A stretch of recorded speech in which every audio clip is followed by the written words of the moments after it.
What happens when the moon goddess herself marks you as chosen, but your own pack sees you as worthless? For Lyra Ashwood, life as an Omega meant invisible servitude in the Shadowpine pack, carrying water, mending clothes, speaking only when spoken to. 22 years of bowing her head, of swallowing humiliation like bitter medicine, of pretending the mate bond thrumming in her chest didn't exist. But when Alpha Darius Blackthorn stood before the entire pack on the night of the bonding ceremony and spoke the words that would sever their fated connection forever, everything changed. And what happens next, no one was prepared for. The ceremony ground stretched beneath ancient pines, their branches heavy with silver moonlight.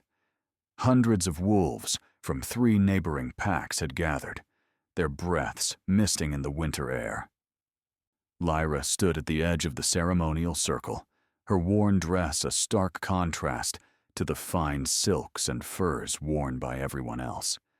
The scent of lavender and morning dew, her own signature, was drowned out by the overwhelming mix of dominant wolves, forest and embers, leather and steel, the sharp tang of anticipation. She shouldn't have been surprised. Lyra had known for 3 years that Darius was her fated mate, had felt the bond settle into place the moment she'd turned 19 and he'd returned from his alpha training. The pull was undeniable, a golden thread connecting her soul to his.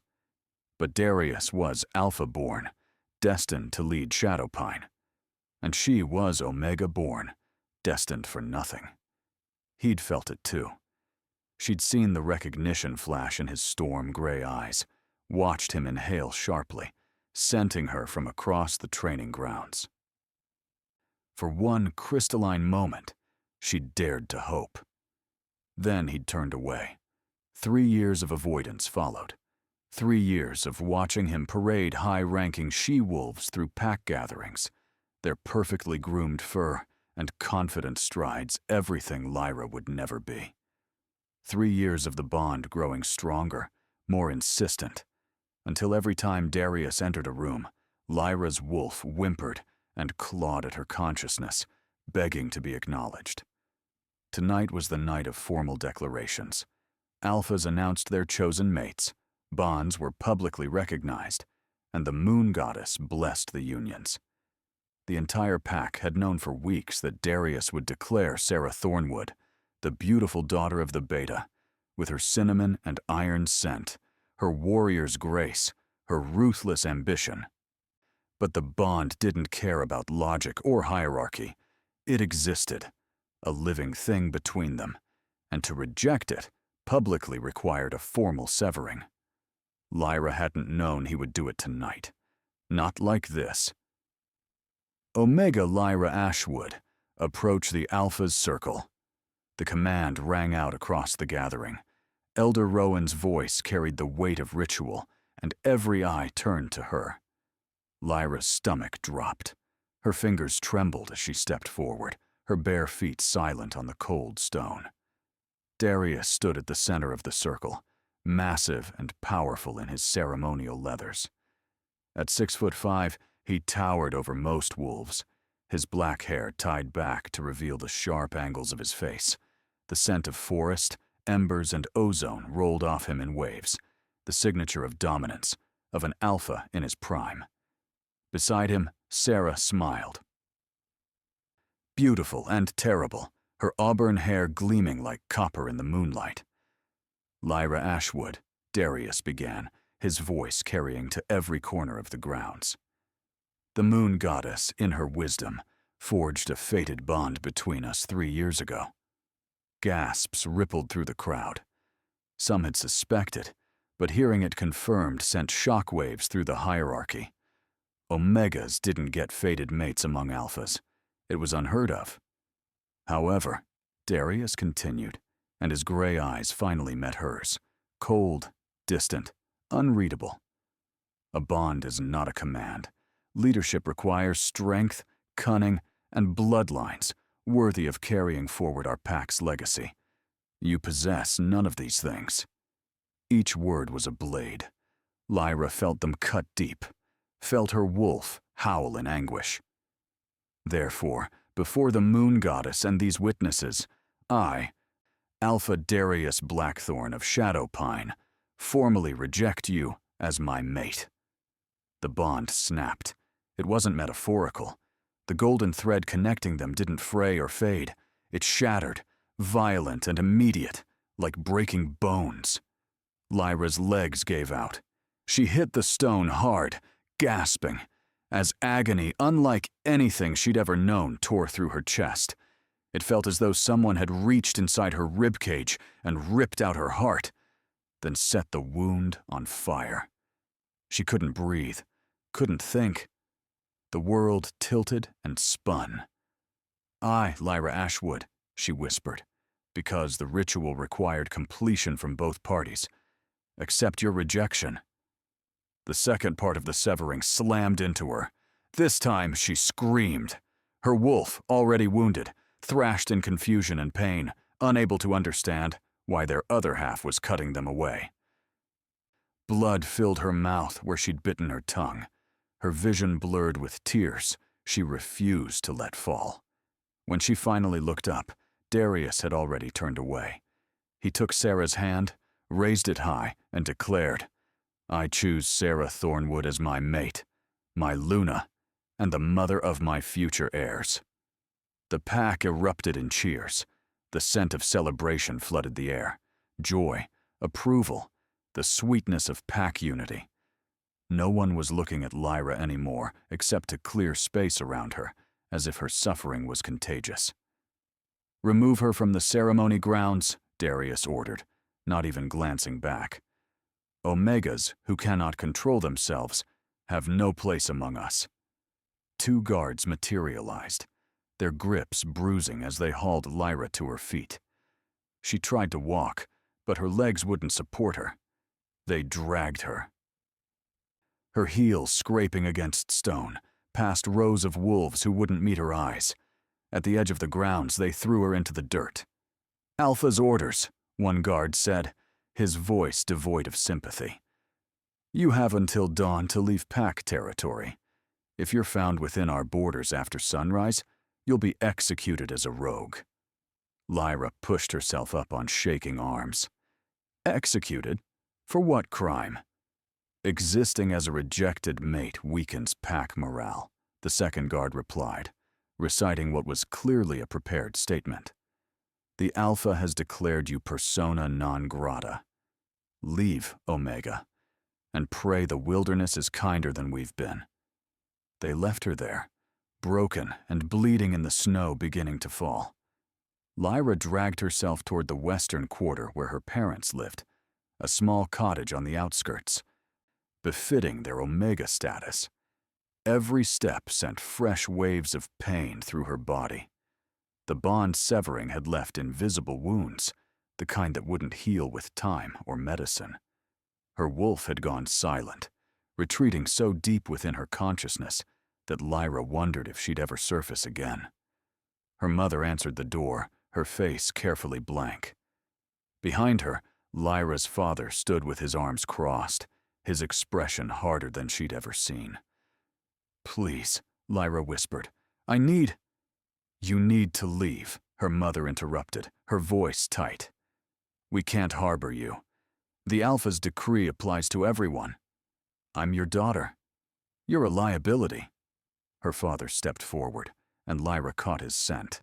Fear, sharp and acrid beneath the familiar notes of cedar and earth. "Do you understand what you've cost us? The humiliation? Everyone knows our bloodline produced a fated mate for an Alpha and couldn't even hold the bond. I didn't. He rejected me. Because you're weak." The words exploded from him with decades of frustration. "We tried to tell you. Keep your head down. Don't draw attention. Accept your place. But no, you had to be his mate. You had to make us all look like fools." Her mother's hand trembled on the doorframe. For a moment, Lyra thought she saw regret flash across her face. But then she stepped back, and the door closed with a soft, final click.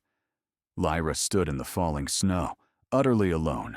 She had no supplies, no warm clothes beyond the thin dress she wore, and nowhere to go. The borders of Shadowpine territory stretched for miles in every direction, and beyond them lay unclaimed wilderness, a frozen wasteland where even strong wolves struggled to survive. In her current state, weakened by the rejection and unable to shift properly even before tonight's trauma, she'd be lucky to last the night. But she walked anyway. What else could she do? The blizzard hit 2 hours later. Lyra had made it perhaps 5 miles, stumbling through increasingly deep snow, when the wind picked up with vicious intent. Within minutes, she couldn't see more than a few feet ahead. The temperature plummeted. Her dress, soaked through, clung to her skin like ice. Her fingers had gone numb, then her toes, then her legs. She found the barn by accident, literally walking into its weathered side. The structure was ancient, half collapsed, clearly abandoned for years. But it had walls and most of a roof, and that was more than the open wilderness offered. Lyra crawled inside, her body shaking so violently she could barely control her limbs. She burrowed into a pile of rotting hay, desperate for any insulation. The wind howled through gaps in the walls, and snow drifted through the holes in the roof. This is it, she thought, her consciousness beginning to fragment.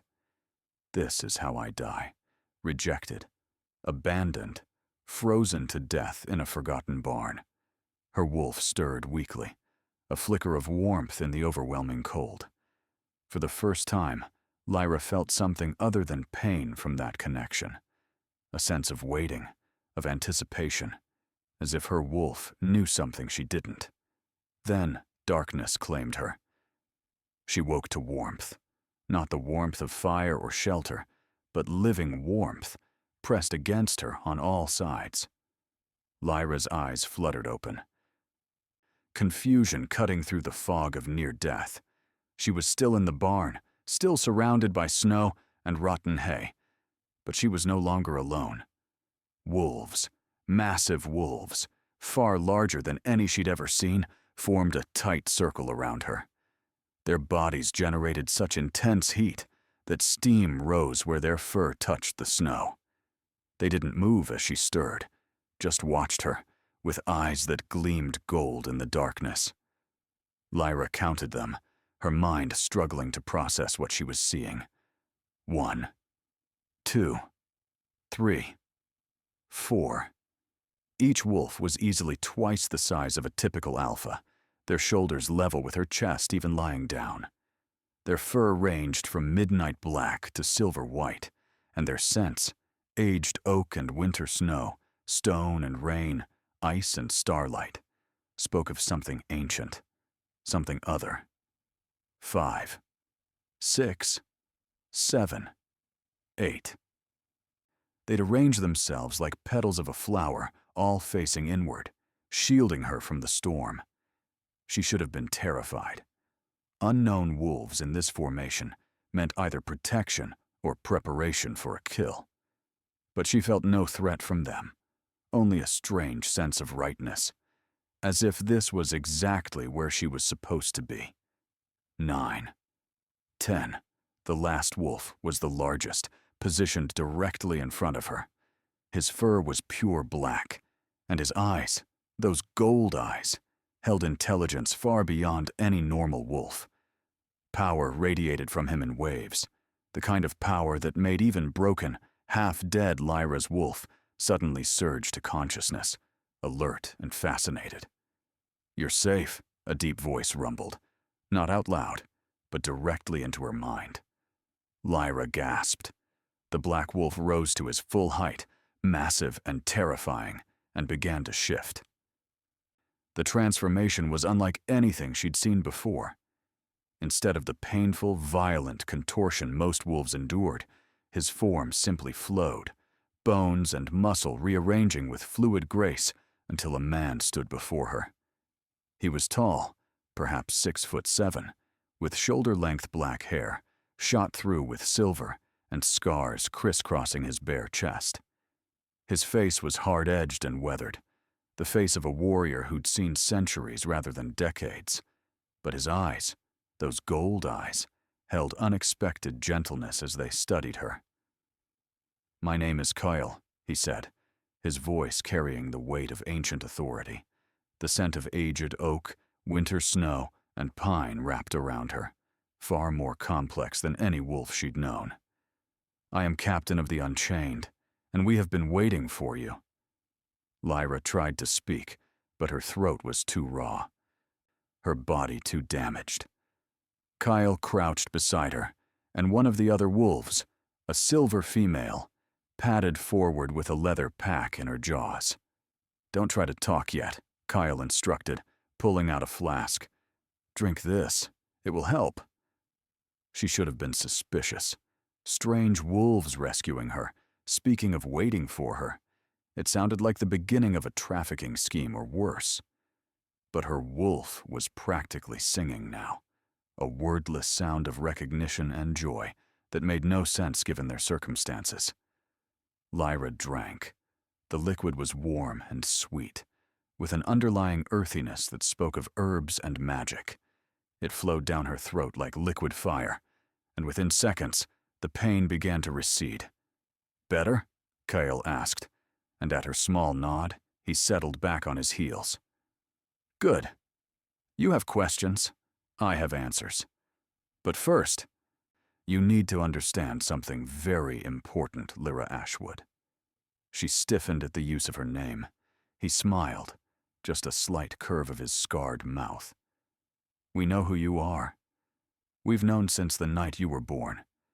And everything that happened tonight, the rejection, the exile, the near death, all of it was necessary. Painful, yes. Cruel, certainly. But necessary." "Why?" The word came out as a rasp. Kyle's expression grew serious, almost reverent. "Because, little one, you are the fulfillment of a prophecy older than the packs themselves. You are the moon-born matriarch, the wolf who will unite what has been broken and heal what has been corrupted.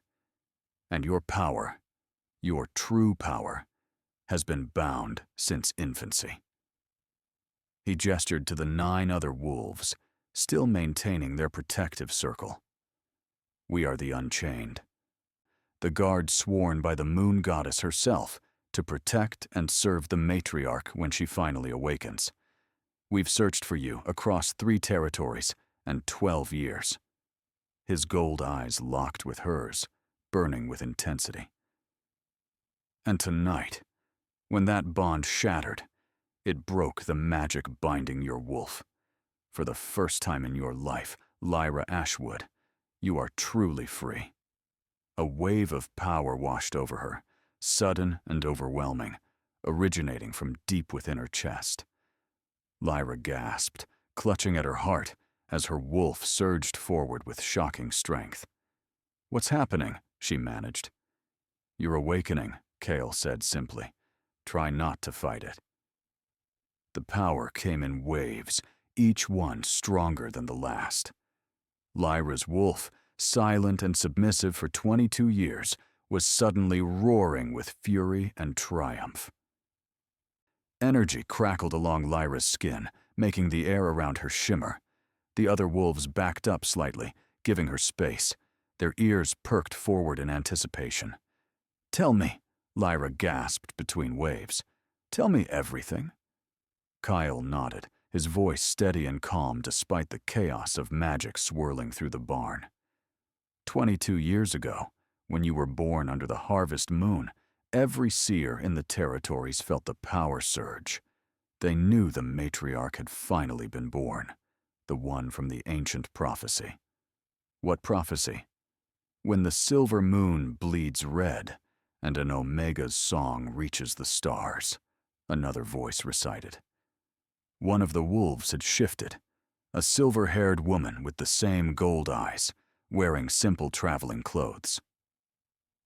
"The matriarch will rise, born of the lowest, crowned by the highest. She will be heart reader and pack binder, healer and judge. She will come when the old ways rot from within, and she will make all things new.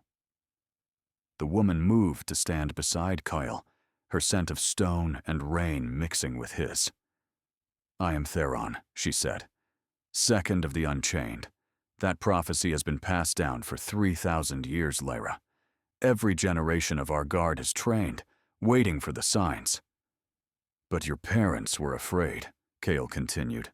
"The Shadowpine Alpha at the time was, let's say he didn't appreciate prophecies that threatened pack hierarchies. Omegas with power? Unthinkable. Destabilizing. So your parents made a choice." Lyra's stomach dropped. "What did they do?" "They found a witch," Theron said quietly. "A blood worker who specialized in binding magic. They paid her everything they had to suppress your wolf, to make you appear as a normal Omega, weak, submissive, powerless. They thought they were protecting you." "They crippled me," Lyra whispered, horror and rage warring in her chest. "Yes," Kyle agreed, "but they also inadvertently protected you. If you'd manifested your full power as a child, the old Alpha would have killed you. The binding kept you hidden, kept you safe, until the right moment." "And tonight was that moment?" "Tonight was that moment." Kyle's hand reached out, not quite touching her, but offering comfort through proximity. The rejection, the severing of a fated bond, creates a massive magical backlash. All that energy had to go somewhere. It hit the binding spell like a battering ram and shattered it completely. Another wave of power rolled through Lyra. This one so strong it lifted her to her feet. She staggered, but Kyle was there, his hand steady on her arms. "Your wolf is trying to emerge," he said.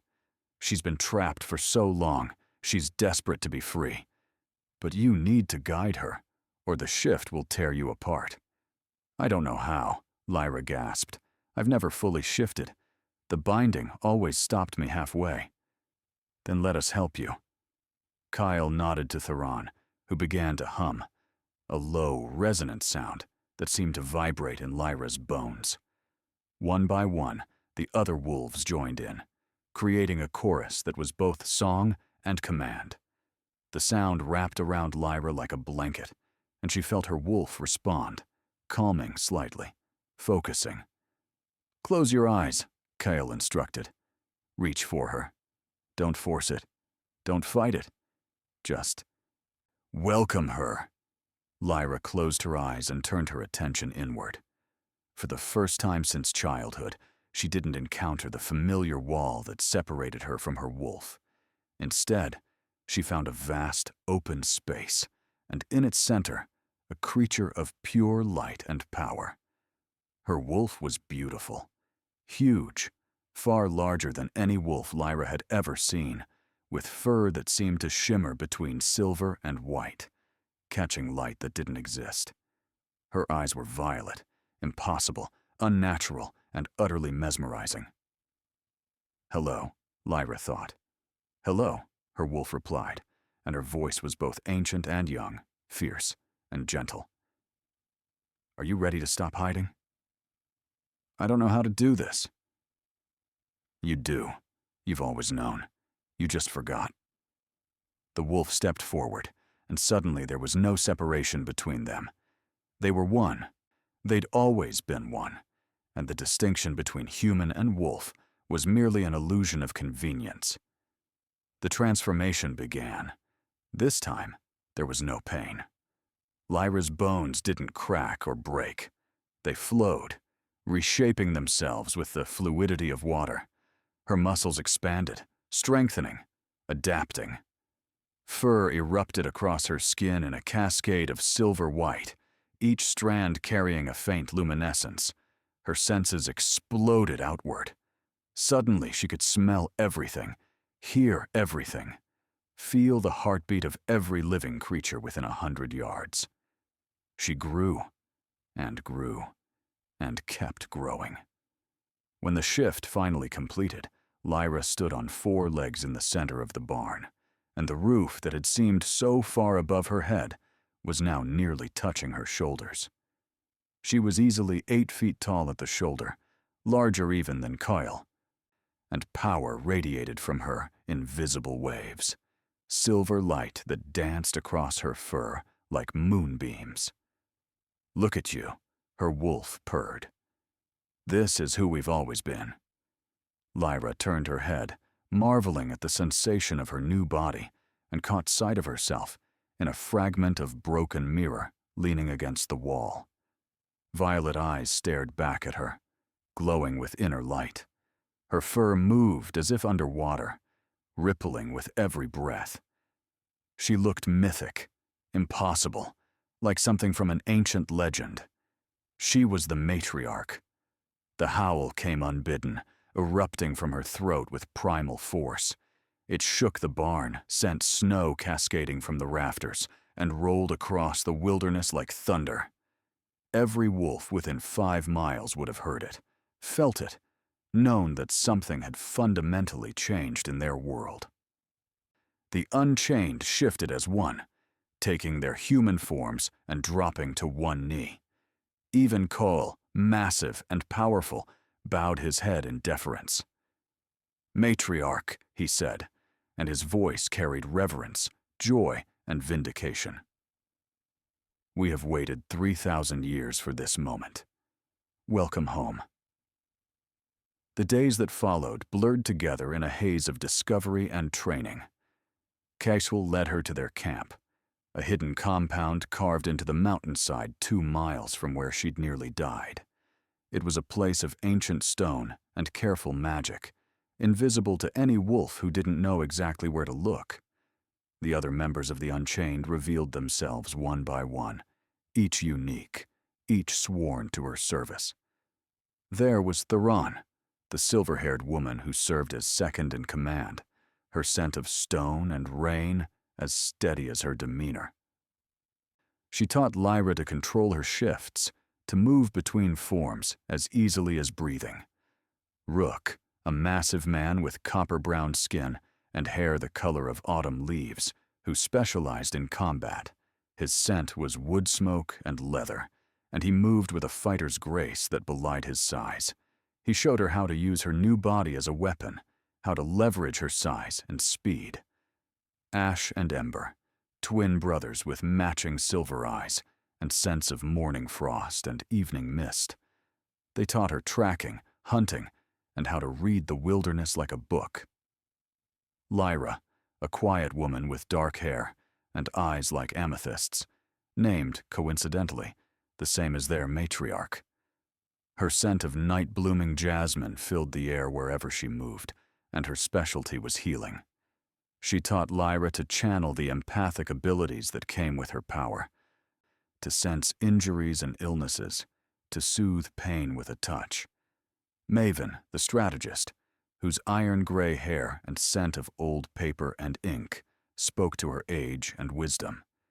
She educated Lyra in pack politics, territorial laws, and the complex web of alliances that governed wolf society.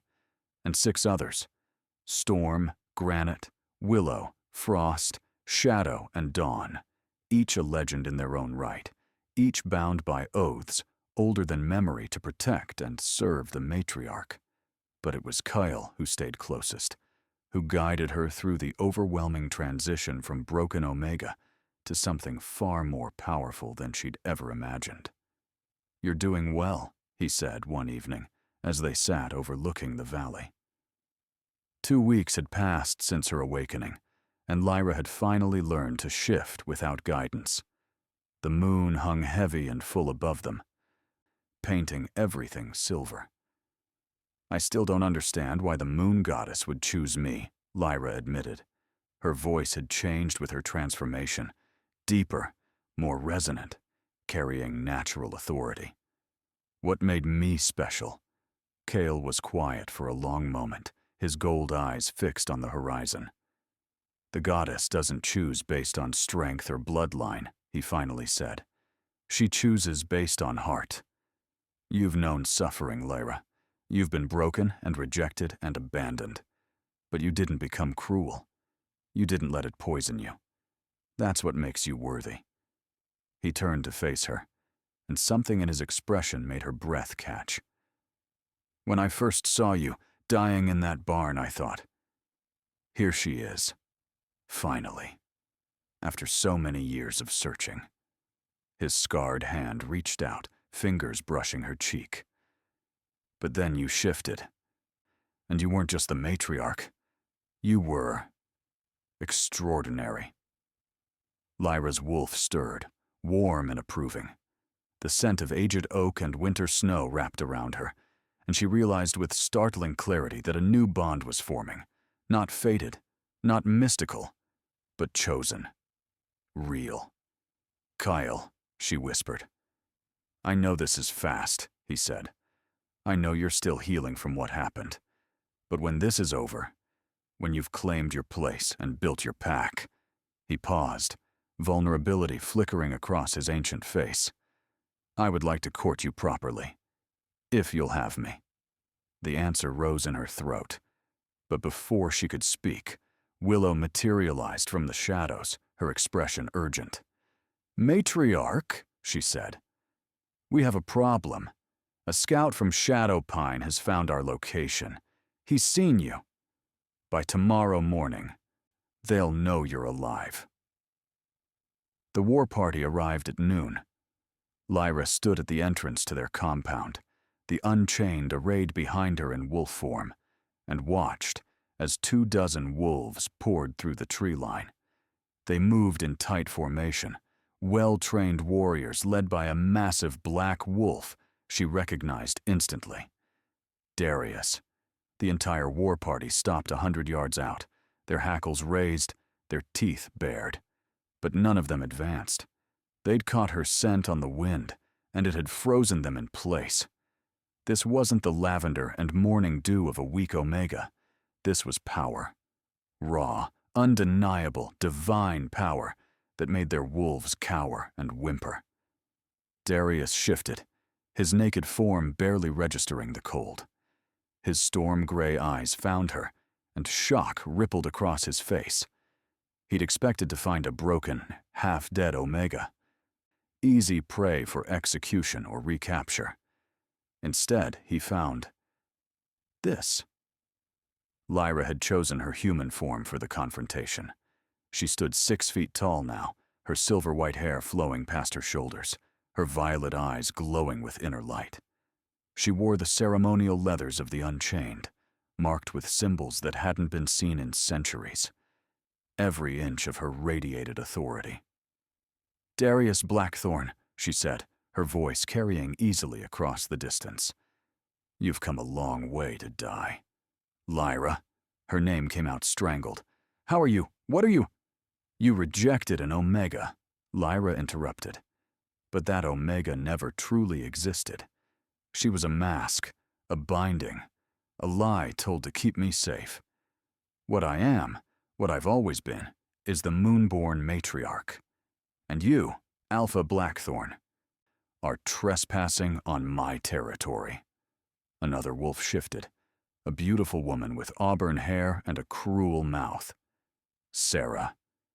You're insane, Sarah spat. There hasn't been a matriarch in 3,000 years. You're just a delusional Omega playing dress-up with rogue wolves. Then you won't mind when I do this. Lyra didn't move, didn't gesture, didn't make any visible sign. But power exploded outward from her in a wave that sent every wolf in the war party stumbling back. The pressure was immense, suffocating, the weight of divinity pressing down on mortal shoulders. Every wolf dropped to their belly except Sarah, who fought it, her body shaking with effort. Darius had fallen too, his head pressed to the ground, his wolf howling in submission to a power far greater than his own. Kneel, Lyra commanded, and the word carried the weight of the moon goddess herself.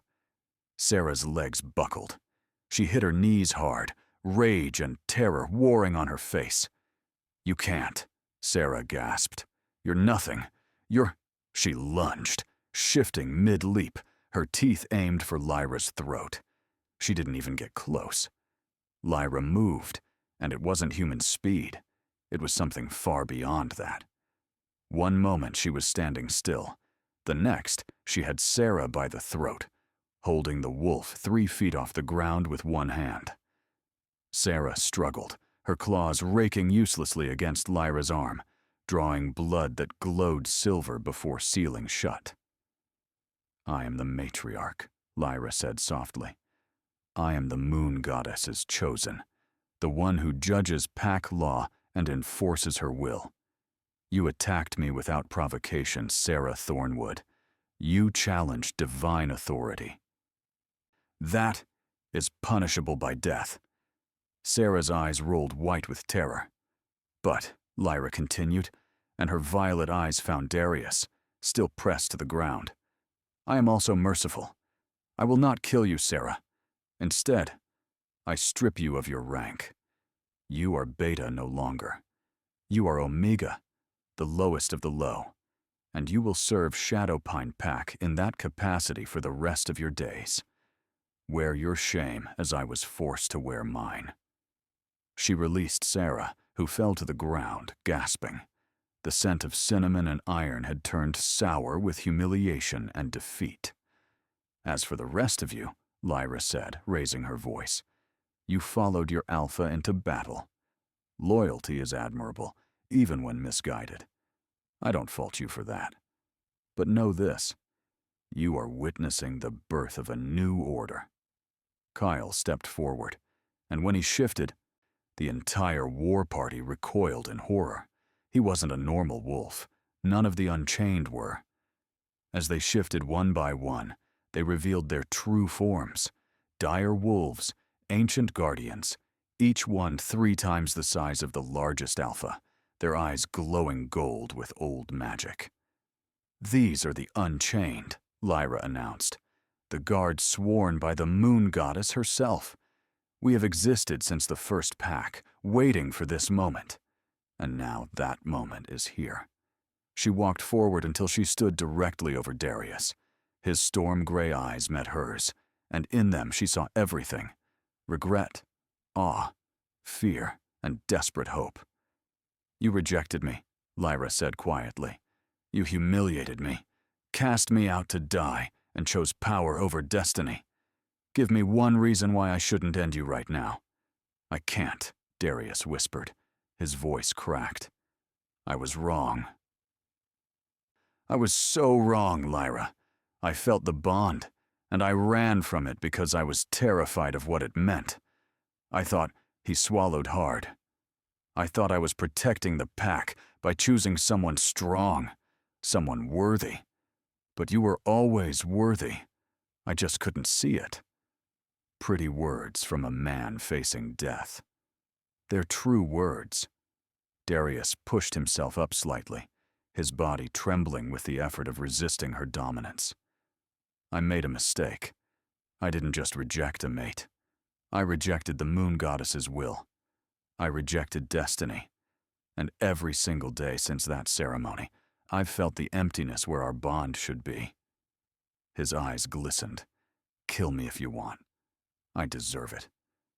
But please, Lyra, don't punish the pack for my failures." Lyra studied him for a long moment, reading his scent. The forest and embers were still there, but now mixed with genuine regret, self-loathing, and something that might have been love if it wasn't far too late. "You're right," she finally said. "You do deserve death. But I am not the alpha you were. I don't rule through fear and domination. I rule through justice." She stepped back, addressing the entire war party. "Darius Blackthorn, you are stripped of your alpha title. Shadowpine Pack will elect a new leader. One who understands that strength comes in many forms, and that the moon goddess's will is not a suggestion." Gasps rippled through the gathered wolves. "You will return to your pack," Lyra continued, "and you will tell them what you've seen here. Tell them the matriarch has returned, and the old ways of hierarchy based solely on birth and violence are ending. Tell them that any pack who wishes to join the new order will be welcomed. Any pack who wishes to resist Her violet eyes glowed brighter. "We'll face divine judgment." She turned to the Unchained. "Escort them to the border. Make sure they understand that these mountains are now under my protection, and anyone who enters without permission will not leave alive." The dire wolves moved forward, and the war party scrambled to comply, their former alpha reduced to just another wolf in their ranks. But Darius lingered, shifting back to human form despite the cold. "Lyra," he said, and his voice carried such raw pain that even her wolf felt sympathy. "I'm sorry. For everything. I know I can never make this right, but—" "You're right," Lyra interrupted. "You can't. Some things, once broken, can't be repaired. But you can live with what you've done, learn from it, and try to be better. That's all any of us can do." She turned her back on him, a final gesture of dismissal, and walked back to where Kyle waited. She didn't look back as Darius finally, reluctantly, rejoined his pack and disappeared into the trees. "Are you all right?" Kyle asked quietly. Lyra took a deep breath, feeling the weight of what had just happened settle onto her shoulders. "I will be," she said. "But right now, I just want—" Before she could finish, he pulled her into his arms, and she let herself lean into his strength, into his scent of aged oak and winter snow. Her wolf purred, content and satisfied. "You were magnificent," Kyle murmured into her hair. "Every inch the queen you were meant to be." "I was terrified," Lyra admitted. "Courage isn't the absence of fear, it's acting despite it." He pulled back enough to cup her face, his gold eyes warm. "You showed mercy when you had every right to take revenge. You chose justice over vengeance. That's what will make you a great leader. I couldn't have done it without you, without all of you. That's what we're here for." He smiled, and it transformed his scarred face into something almost boyish. "Besides, I made you a promise. When this was over, I wanted to court you properly. I think this counts as over, don't you?" Despite everything, the confrontation, the power, the weight of destiny, Lyra laughed. "I suppose it does." "Good." Kale's thumb traced her cheekbone. "Then may I have permission to pursue the Moonborn matriarch?" "You may," Lyra said, her violet eyes bright with amusement and something deeper. "Though I should warn you, I have rather high standards now. I'll endeavor to meet them." He leaned down, and their lips met in a kiss that was both tender and fierce, a claiming and a promise. When they finally broke apart, the bond snapped into place. Not fated, but chosen, and somehow that made it even more powerful. The Unchained, having returned from escorting the war party, erupted in cheers. Theron was grinning, Maven was nodding approvingly, and Rook was openly weeping with joy. "About damn time," Theron called out. "We've only been waiting 3,000 years for this." Lyra blushed, which made everyone laugh harder. For the first time since her rejection, she felt truly, completely whole. And so Lyra Ashwood's journey from broken Omega to divine matriarch came full circle. She established her territory in the mountains, welcomed wolves from every pack who sought a different way of living, one based on merit and heart, rather than bloodline and violence. The Unchained served as her counsel and her guards, but also as her family, the family she'd always deserved, but never had until now. Kyle remained by her side, her chosen mate, her partner in building this new world. Their bond grew stronger with each passing day, proof that destiny could be written rather than merely followed. The old packs watched and whispered.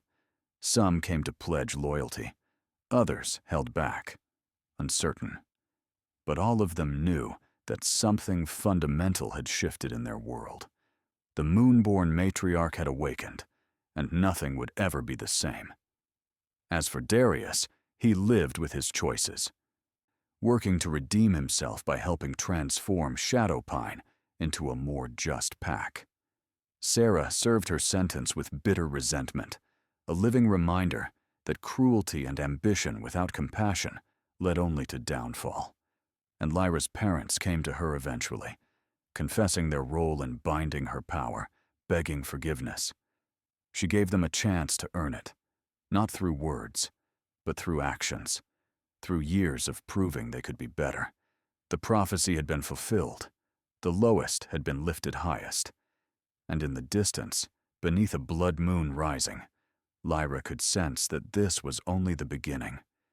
Ancient evil stirred in the darkness, drawn by the surge of divine power. Challenges awaited. Battles would be fought. But for the first time in her life, Lyra Ashwood was ready. She was the matriarch. She was the moon goddess's chosen, and she was done being afraid. What did you think of Lyra's transformation? Have you ever felt like you were meant for something greater, only to have others try to hold you back? I'd love to hear your thoughts in the comments below. If you enjoyed this story, please hit that like button and share it with your friends. Subscribe to the channel and ring the notification bell so you never miss the next chapter of Lyra's journey. Because trust me, with that blood moon rising, things are about to get even more intense. Thank you for listening, and we'll see you in the next chapter.